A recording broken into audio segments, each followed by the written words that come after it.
नमस्कार सर्वांना. आज मी लेकी ओवी गात आहे. तुम्हाला आवडल्यास लाईक करा, शेअर करा, सबस्क्राईब करा.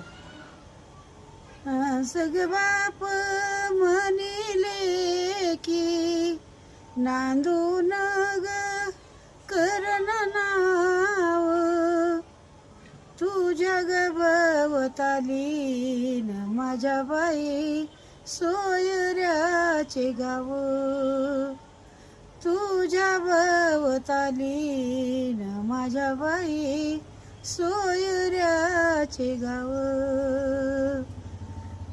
सग बाप म्हणले की तू ग हरभऱ्याची न डाळ, जाशील पर घरी न आता बाई होईन तुझी राळ, जाशीन पर घरी न आता बाई होईन तुझी